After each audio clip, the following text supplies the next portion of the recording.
Good day everyone, I am Arlene Clarissa, your training for today. Today, we will be discuss the course, the dressmaking and C2. So before we start, please sign the attendance sheet.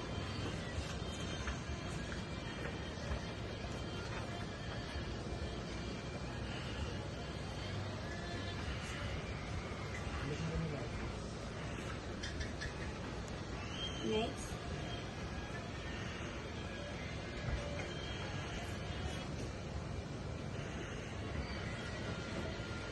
Thank you.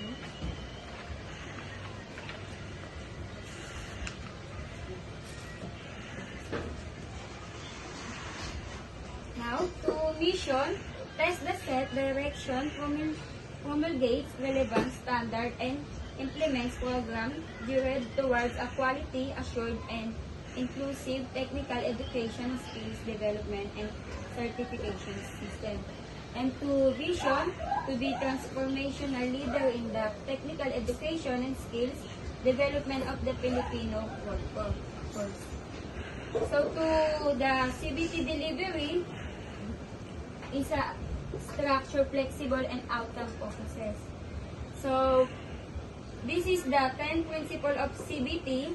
First, the training is based on the curriculum development from competency standard, the learning competency based on modular in structure. Third, the learning is individualized or self-paced. Fourth, training is based on work that must be performed.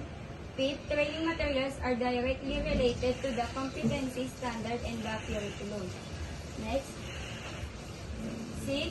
Assessment of learners is based in the collection of evidence of work performance based on the industry and organizational standard. Next, 7. Better learning with industry and school partnership, OJT. The system allows the recognition of prior learning or RPL. The system allows the learning to enter or exit of any level in the time. And last, training programs are national accredited or registered when UTPRAS or Unified TVET Program Registrational Accredited System. So, sa role of trainer, first, to facilitate, to provide guidance, third, to provide feedback. So, to role of training, which is to accomplish what is required, to present the performance task, to monitor is there on accomplish, and lastly, to be responsible. And this is a training methods, which is the modular self-paced of learning, second, lecture of active lecture, third, viewing of visual presentation, slide and video. Next, peer teaching and monitor, demonstration, group discussion, and lastly, OJT. And this is the qualification to qualify as training for dressmaking, and C2, the person must. So, the dressmaking and C2, which is the basic competency, common competency, and core competency. And this is the basic competency, participate in workplace, meeting and discussion, and the common competency. And lastly, the core competency. So at the end of this session, you will be able to identify the materials used, prepare, and make sure to fabric accurately, use and apply the proper cutting techniques to procedure and clean out. But in this training to performance will be evaluated as either competent or not competent. If you are competent, it means you can perform the task correctly, and independently, if not yet competent, it means you still need more practice, guidance. So, and to the activity, let me first show you the CBT material that we will use during the session. this is the progress chart, and this is the training metrics chart. So, this tool will help us monitor performance and learning progress throughout the session. So, this is the next. So, I will this demonstration to test the course making. Now, we will proceed the demonstration.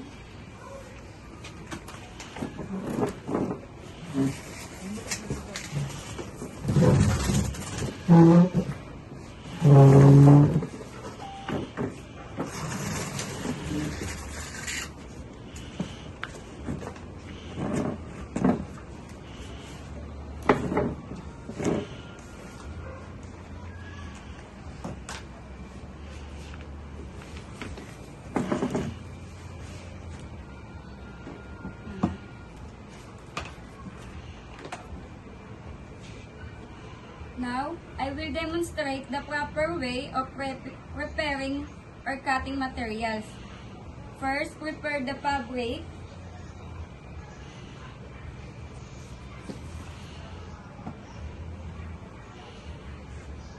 Make sure na naka-flat siya.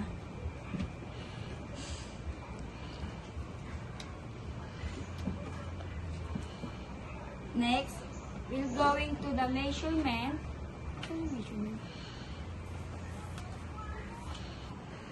Next, this is a measure. And this is the pins. And this is a tailor chalk. Lastly, scissor. And pattern. And this is the pencil. Up. First, lalagay natin yung pattern sa tela. Kailangan flat siya. Tapos, kukuha tayo ng pin. Ilalagay natin dito yung pin.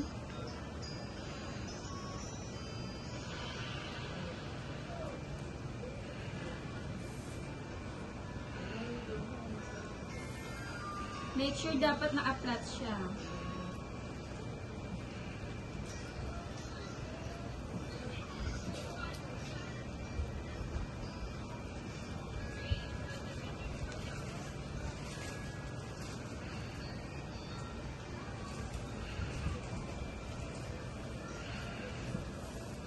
Next, gagawin naman, ito yung tailor chalk.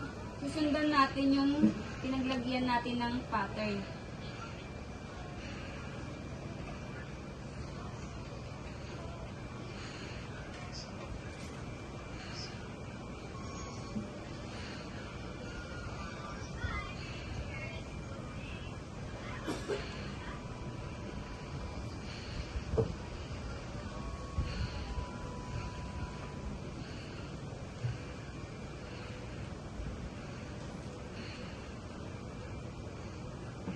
Next, kapag nalagyan na natin siya ng pattern, ay ng tailor chalk, tsaka natin tatanggalin yung pin.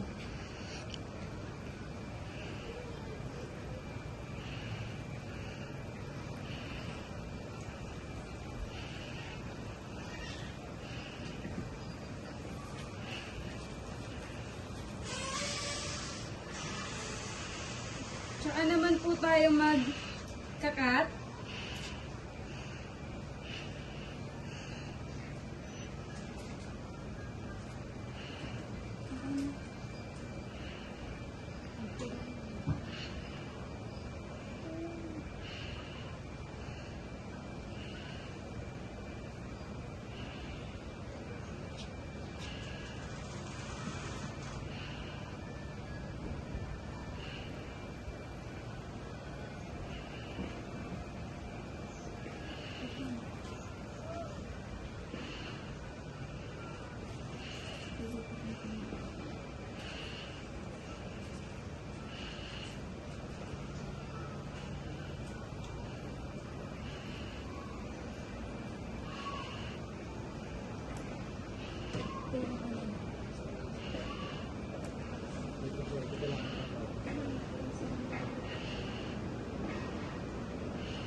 make sure dapat nasusundan pa din yung pinag-ano natin ng Taylor chop.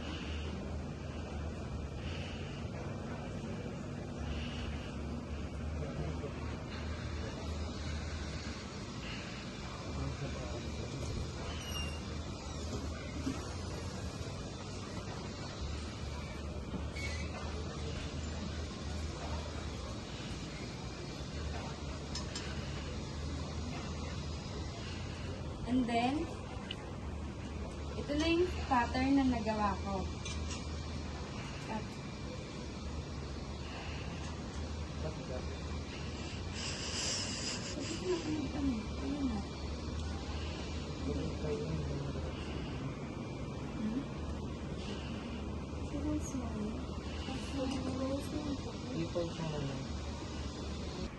Now we have done to my demonstration.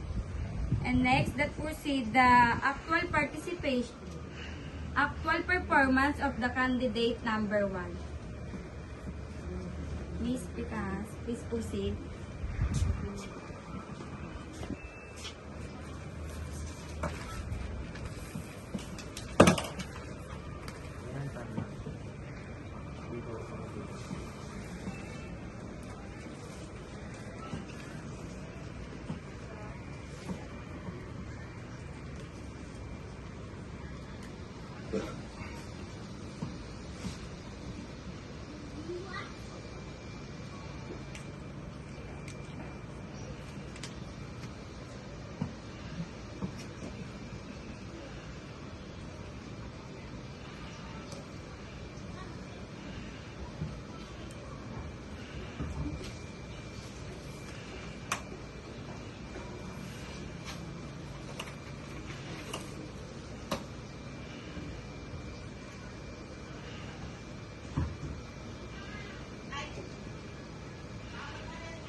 Thank you.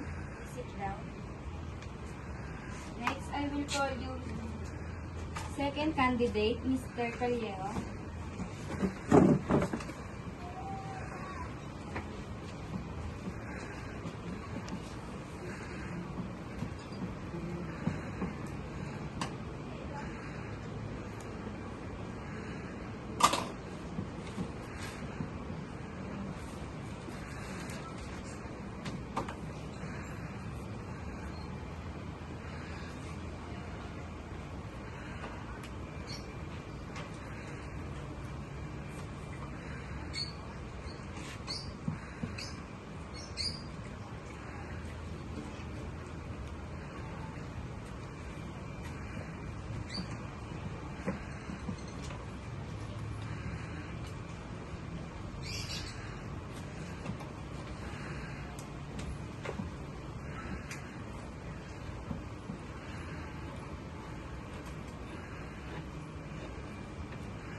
Thank you, Mr. Caliero. Sit down.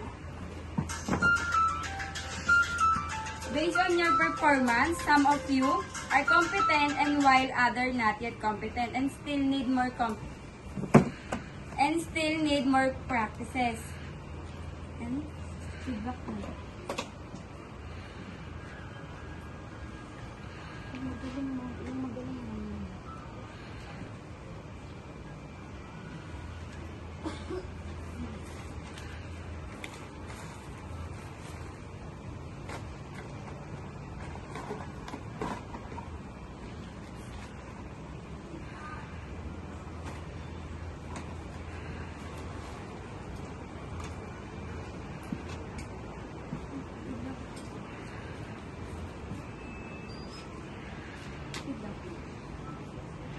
Oh.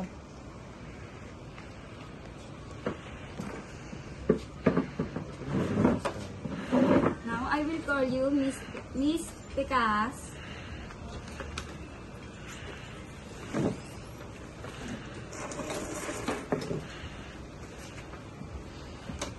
How was the assessment, Miss Picas? Thank you for your thank you for your questions. I would say that I performed my task very well, and also in terms of mobility, I also had more flexible to be able to improve or align in my core competencies. And my observation concerning your opinion, you answer all our questions correctly, including the written test. However, there are areas for improvement such as finished touches, but overall, you are competent. Please sign cards, your rating sheet. Please sign. Thank you, Ms. Picas. And congrats, Ms. Picas. Are you competent? Thank you. And I will call you second candidate, Mr. Caliero. Mr. Caliero, how was the assessment? The assessment is really good and it's very, very hard.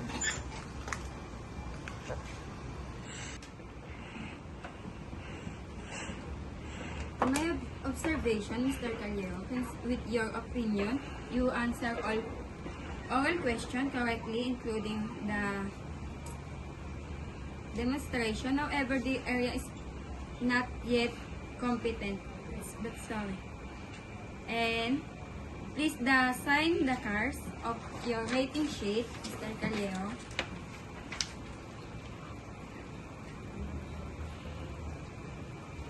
And that's congrats, Mr. Caleo.